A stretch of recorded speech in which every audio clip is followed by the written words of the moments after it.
कौन से घर में मां लक्ष्मी सदा निवास करती हैं? क्या है सच्चाई? धर्म पत्र।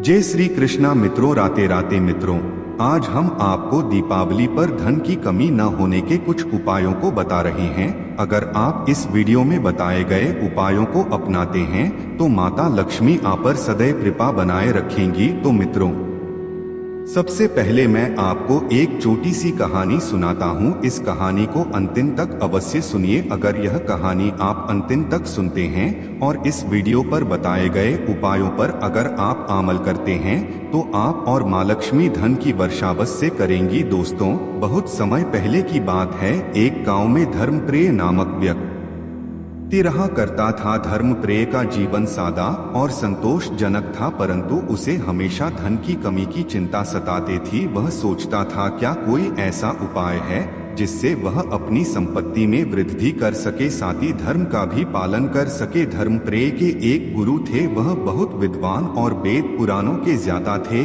एक दिन धर्मप्रिय ने गुरु से कहा, गुरुदेव, मैं हर वर्ष दीपावली बनाता हूँ, परंतु इसके बाद भी मेरी धन की कमी बनी रहते हैं। क्या कोई ऐसा उपाय है जिससे मैं अपनी आर्थिक स्थिति को सुदृढ़ बना सकूं और साथ ही ईश्वर का आशीर्वाद भी पा सकूं? गुरु ने मुस्कुराते हुए कहा, हे शिष्य, दीपावली एक ऐसा पर्व है जिसमें माँ लक्ष्मी की पूजा विशेष रूप से होती है, परंतु यह भी महत्वपूर्ण है कि हम इस समय धर्म, दान और परोपकार के माध्यम से अपनी आंतरिक और बाहरी स्थिति को सुदृढ़ करें। वेदों और पुराणों में ऐसे कई सिद्धांत हैं जिनका पालन करने से माँ लक्ष्मी की कृपा होती है। मैं तुम्हें कुछ श्लोकों के माध्यम से समझाने का प्रयास करूंगा। फिर गुरु ने कहा, सत्यम वद धर्म चर स्वाध्याय मां प्रमद, अर्थात सत्य बोलो, धर्म का पालन करो और स्वाध्याय में कभी आलस मत करो। दीपावली पर सत्य बोलना और धर्म का पालन करना अत्यंत महत्वपूर्ण है। सत्य का पालन करने से व्यक्ति की आत्मा शुद्ध होती है और माँ लक्ष्मी की कृपा बनी रहती है।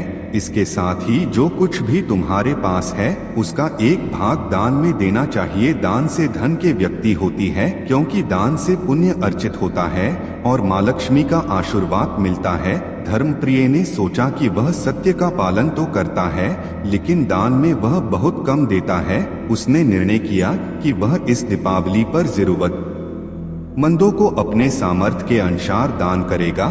फिर गुरु ने कहा, सुचित भूते स्वे लक्ष्मी प्राप्तो भवत् सर्वदा, अर्थात जो स्वे शुद्ध और स्वच्छ रहता है वह हमेशा लक्ष्मी को प्राप्त करता है। हे शिष्य, दीपावली पर घर की सफाई करना केवल एक परंपरा नहीं है, बल्कि यह मां लक्ष्मी के स्वागत का एक महत्वपूर्ण हिस्सा है। शास्त्रों के अनुसार स्वच्छता और पवित्रता में ही लक्ष्मी का वास होता है, इसलिए दीपावली पर घर और मन की शुद्धता का विशेष ध्यान रखना चाहिए। स्वच्छता से न केवल बाहरी वातावरण सुधरता है, बल्कि मन को भी शांति मिलती है और मां लक्ष्मी की कृपा प्राप्त होती है।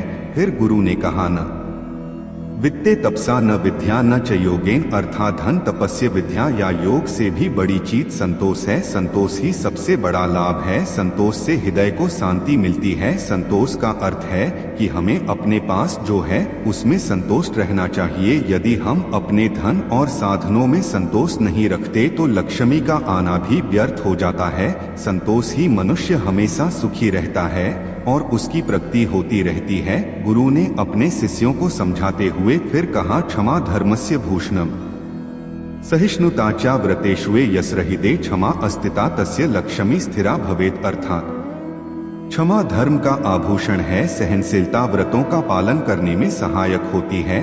जिस व्यक्ति के हृदय में क्षमा का वास होता है उसके पास लक्ष्मी स्थिर रहती है। क्षमा और सहनशीलता भी लक्ष्मी प्राप्त का एक बड़ा साधन है। जो व्यक्ति दूसरों को क्षमा करता है और सहनशील रहता है वह लक्ष्मी को स्थिर बनाए रख सकता है। क्षमाशील व्यक्ति अपने रिश्तों में मजबूती रहता है और उसका जीवन सुखमय होता है। अंत में फिर गुरु ने कहा, अहंकारो महामूढ़ है सर्वनाशाय कारणम अहंकारम परित्यज्य लक्ष्मी स्थिरा भवे, अर्थात अहंकार सबसे बड़ा गुर्गता है और यह सर्वनाश का कारणम बनता है। अहंकार का त्याग करने से लक्ष्मी स्थिर होती है। अहंकार धन का सबसे बड़ा शत्रु है। जब व्यक्ति अहंकार में डूब जाता है तो उसका मन अस्थिर हो जाता है और लक्ष्मी उसके पास ठहरती नहीं है। इसलिए दीपावली पर अहंकार का त्याग कर सच्चे मन से ईश्वर का आशीर्वाद प्राप्त करना चाहिए। दीपावली के दिन धर्मप्री ने गुरु की सभी बातों का पालन किया। उसने सच्चे मन से मां लक्ष्मी की पूजा की, दान पुण्य किया, घर की सफाई की और अपने जीवन में संतोष, सहनशीलता और विनम्रता का महत्व समझा। इसके परिणाम स्वरूप उसके जीवन में मां लक्ष्मी की दीपा बनी रही और उसकी आर्थिक स्थिति में धीरे धीरे सुधार होने लगा। मित्रों, दीपावली पर क्या करना चाहिए और क्या नहीं करना चाहिए, इस विषय पर वेदों, पुराणों और शास्त्रों में कुछ विशेष निर्देश किए गए हैं। वेदों और पुराणों ने दीप जलाने का महत्व बताया गया है। खासकर दीपावली के दिन दीप जलाना आध्यात्मिक प्रकाश का प्रतीक माना गया है, जो अज्ञानता के अंधकार को दूर करता है। कहा जाता है, तमसो मा ज्योतिर्गम है, हमें अंधकार से प्रकाश की ओर बढ़ना चाहिए। यह उपनिषदों का श्लोक है, जिसका अर्थ है अज्ञानता के अंधकार को मिटाकर ज्ञान के प्रकाश की ओर जाना चाहिए। दीपावली पर दीप जलाना इसी सिद्धांत का प्रतीक है। मित्रों, शास्त्रों में कहा गया है कि दीपावली से पहले अपने घर और आसपास की जगह को स्वच्छ करना चाहिए। इसे धनलक्ष्मी को आकर्षित करने का माध्यम माना गया है। कहा जाता है, सुचित भूत्वा शुभम कुर्यात्, स्वच्छता स्वास्तिकार। इस श्लोक का अर्थ है कि स्वच्छता से शुभता का आगमन होता है। दीपावली पर घर की स्वच्छता का विशेष महत्व है। मित्रों, वेदों और पुराणों में यह भी कहा गया है कि किसी भी प्रकार का अहंकार, द्वेष, हिंसा और कटुता से दूर रहना चाहिए और सबके साथ मिलजुल कर दीपावली का उत्सव मनाना चाहिए। सर्वे भवन्तु सुखिने सर्वे सन्तु निरामया। यह श्लोक समस्त जगत के सुख और समृद्धि की कामना करता है। दीपावली की दिन हमें दूसरों के साथ प्रेम और सद्भाव से पेश आना चाहिए। मित्रों, धर्म ग्रंथों में कहा गया है कि दीपावली की दिन गरीबों को अन्न, वस्त्र और जल का दान देना चाहिए। यह पुण्य का कार्य माना जाता है। अन्य दान सबसे श्रेष्ठ दान है और इसका महत्व दीपावली पर विशेष रूप से बढ़ जाता है। इसी प्रकार विद्या दान और वस्त्र दान को भी अत्यंत शुभ माना गया है। वेदों और उपनिषदों में किसी भी प्रकार की हिंसा से बचने की शिक्षा दी गई है। इसलिए मनुष्य को किसी भी प्राणी को कष्ट नहीं देना चाहिए। अहिंसा परमो धर्म है।